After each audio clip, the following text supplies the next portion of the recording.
Narrative set कर दिया है कि अब धर्म, जाति, लालच, ये वो पैसा, ये सब नहीं चलेगा। अब सिर्फ काम की राजनीति पर वोट जो है वो दिए जाएंगे। दिल्ली इसका एग्जाम्पल है परफेक्ट, और पंजाब में इसको फॉलो किया गया है। पंजाब में 6 महीने हुए अभी हमारी सरकार बने हुए, तो 36,000 के आसपास हमारे कच्चे मुलाजिम हैं, युवा हैं, लेकिन आउटसोर्सिंग के जरिए या टेम्परेरी रखे हुए हैं। हमने शुरुआत की, उनका कानूनी जो दांव पेच थे वो उसमें ना फंस जाएं, बिल्कुल क्लियर करके हमने शुरू किया। टीचर डे वाले दिन 5 सितंबर को हमने 8400 से ज़्यादा टीचरों को पक्के किया सबसे पहले। अब और विभागों में भी कच्चे मुलाजिमों को पक्के करते जा रहे हैं। 20,000 से ज़्यादा हमने नई नौकरियां निकाली और उनकी भर्ती, हर रोज नियुक्ति पत्र मिलते हैं। नीयत साफ हो तो सब कुछ हो सकता है, नीयत साफ होनी चाहिए उसके लिए।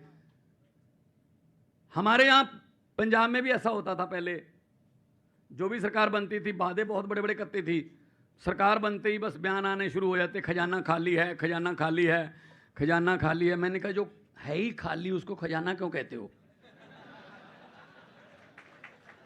अलमारी को हो, कुछ और कह लो, खजाना तो वो होता है जिसमें कुछ हो, पैसा वैसा। तो नेताओं के लिए खजाना कभी खाली नहीं होता, जनता के लिए खाली क्यों हो जाता है?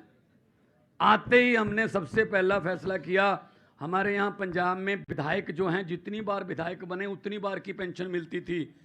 कई ऐसे विधायक भी थे जो 6-6 बार जीते हुए हैं, 6ठी बार 7वीं बार उनको टिकट नहीं मिला, जहाँ हार गए। उनको 4.5, 5, 5.5, 6 लाख पेंशन मिलती थी हर टर्म की अलग से। कई विधायक ऐसे हैं पंजाब में जिनको हारने में फायदा है, क्योंकि जीतेंगे तो सिर्फ सैलरी मिलेगी, हारने के बाद लाखों की रुपए की पेंशन मिलेगी। हमने आते ही एक्ट हम विधानसभा में लाए, एक विधायक एक पेंशन। बस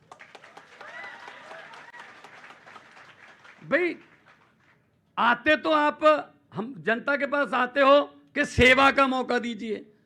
अब सेवा इतनी महंगी पड़ती है जनता को, भाई ऐसी सेवा ही नहीं चाहिए आपकी। सो खुद मालिक बनो देश के। कई बार यूथ बातें करते करते ऐसे कह देता है, हाँ ये भी है, ये भी ठीक है तेरी बात, ये है, सिस्टम ठीक नहीं है, करप्शन बहुत है, बेरोजगारी है, चलो हमने क्या लेना। क्यों भाई, हमने क्यों नहीं लेना? हमारा देश है, हमने हिसाब लेना है इनको। अभी 28 सितंबर को शहीद आजम भगत सिंह का जन्मदिन है। 23 साल की उम्र में फांसी हो गई थी। अगर वो भी ये सोच लेते कि हमने क्या लेना है, तो क्या यहां बैठे होते आजादी में?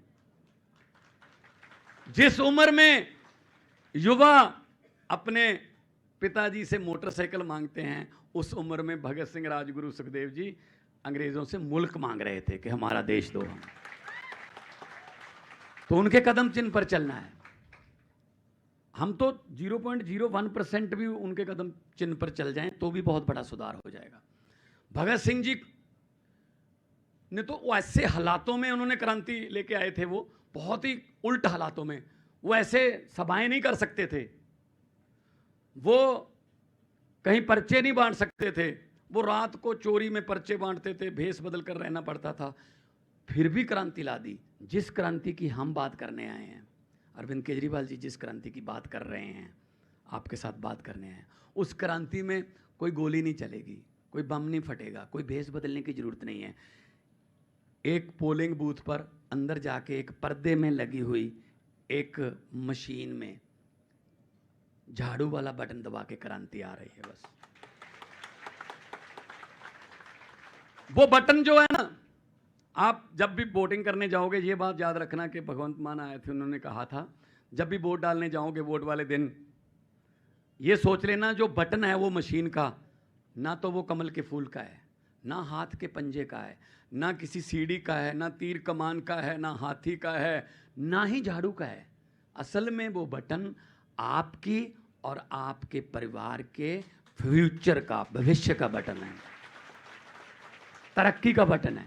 अगर गलत बटन दबाओगे समझो अपने परिवार को, अपने परिवार के फ्यूचर को 5 साल के लिए गिरवी रख दिया। सही दबा दोगे तो दिल्ली और पंजाब की तरह गाड़ी पटड़ी पे आ जाएगी। बस यही फर्क है। हम लोग अभी हम पत्रकार हमसे पूछ रहे थे एयरपोर्ट पे कि जी बीजेपी ये कह रही है कि हमने 100 दिन में यूपी में इतने काम कर दिए। मैंने कहा जी फिर इनके वाले 27 साल कहाँ गए? अभी तो आपने देखा किस तरीके से गुजरात के दौरे पर सीएम भगवंत मान और किस तरीके से जो चुनाव की रूपरेखा है वो तैयार की जा रही है। भाषण दिया उन्होंने यहाँ पर एक जनसभा को, कार्यक्रम को संबोधित करते हुए, जिसमें टीचर्स का जिक्र हुआ, जिसमें ये भी जिक्र हुआ कि किस तरीके से राजनीति को बदला जाएगा।